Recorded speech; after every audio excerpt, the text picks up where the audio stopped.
Audio Jungle. Audio Jungle.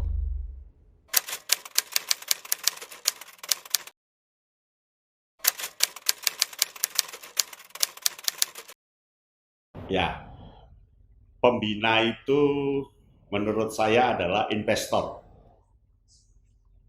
Dia menginvestasi jejak, karya, dan pengabdiannya. Investasi bagi dia sendiri untuk kelak mendapatkan pahala yang lebih besar. Investasi anak-anak muda Indonesia yang kelak akan membawa negara kita agar lebih baik. Investasi terhadap sosok manajerial yang menjalankan kepramukaan.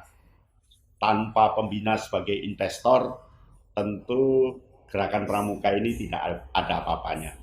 Percuma ada anggaran dasar dan anggaran rumah tangga, percuma ada Undang-Undang Gerakan Pramuka nomor 12 tahun 2010, percuma ada aturan lain jika tidak ada pembina yang berperan di dalamnya.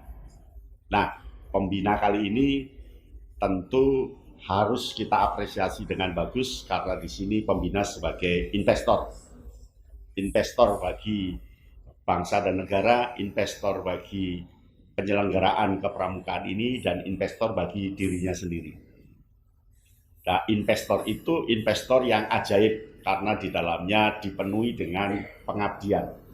Di dalamnya dipenuhi oleh jiwa mengakselerasi anak-anak muda. Maka disitulah letak sebuah kehormatan bagi seorang pembina.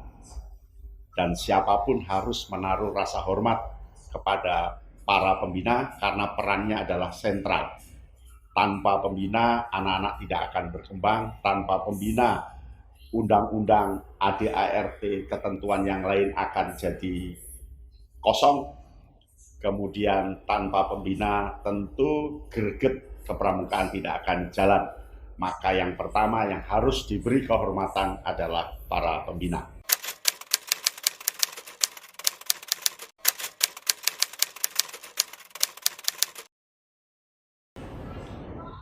Ya, lanjut dari tadi, saya sudah mengatakan bahwa pembina itu adalah seorang investor.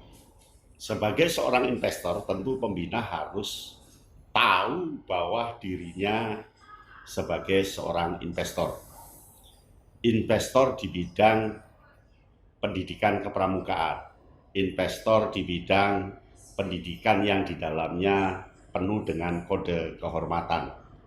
Nah, sebagai investor tentu dia harus terikat dengan dasar Dharma ke-9, bertanggung jawab dan dapat dipercaya. Artinya dia bertanggung jawab sebagai seorang investor di bidang pendidikan kepramukaan yang di dalamnya ada kode kehormatan. Dengan begitu, apa yang dia pikirkan, apa yang dia rasakan, apa yang dia lakukan, apa yang dia kuatkan energi hidupnya berfokus pada menjaga sebuah kehormatan. Nah, kehormatan ini harus dijaga. Jika tidak, tentu kita akan lupa.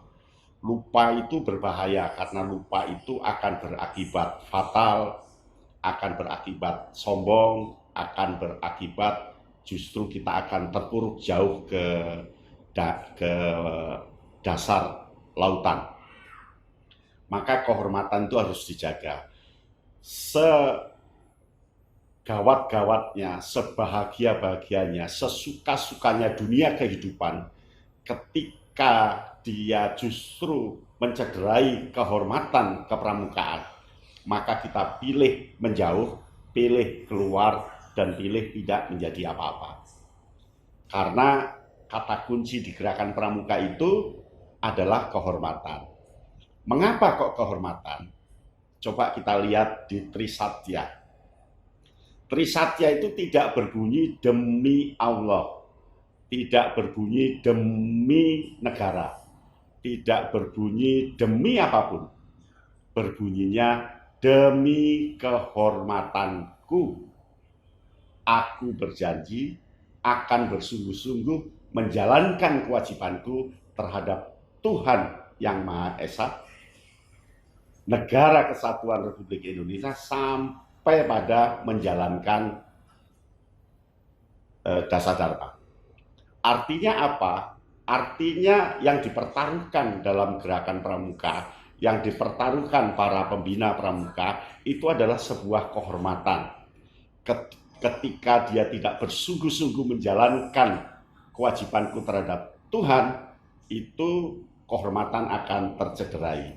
Ketika tidak sungguh-sungguh menjalankan kewajiban terhadap bangsa dan negara, kehormatan tercederai. Ketika tidak sungguh-sungguh membangun masyarakat, kehormatan akan tercederai. Jadi kata kuncinya adalah sebuah kehormatan. Oleh karena itu, pembina itu berada di ruang dan waktu yang auranya, aromanya, energinya, suasananya adalah kehormatan. Karena suasananya, benihnya, auranya dalam ruang dan waktu itu adalah kehormatan, seorang pembina mau tidak mau dia harus berada di rel kehormatan.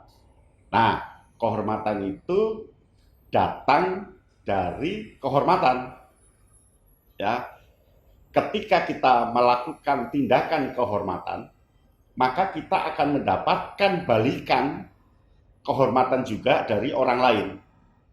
Nah, orang lain itu bisa dari alam semesta yang akan memberikan dampak bagi kebahagiaan kita karena kita sudah investasi terhadap kehidupan.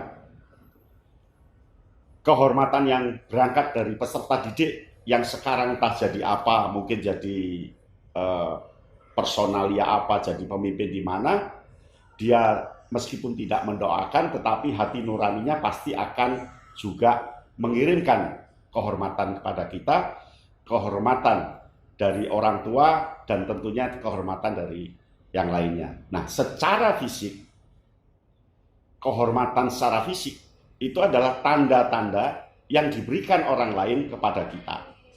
Jadi kehormatan yang dari gerakan pramuka itu adalah berupa tanda. Tapi ingat, di samping itu sebenarnya ada kehormatan yang tulus karena telah turut menjalankan aturan-aturan kepramukaan karena sebagai seorang pembina. Meskipun secara bendawi kehormatan-kehormatan yang dirupakan dalam bentuk tanda penghargaan itu belum menyentuh ke bawah jembatan, belum menyentuh dunia bawah. Banyak teman-teman kita pembina yang di daerah-daerah terpencil, yang jauh dari area keratonnya, pusat pengendalian gerakan pramuka, tidak tersentuh dengan penghargaan. Tetapi yakinlah, penghargaan non-bendawi akan datang kepada Anda. Audio Jungle. Audio Jungle.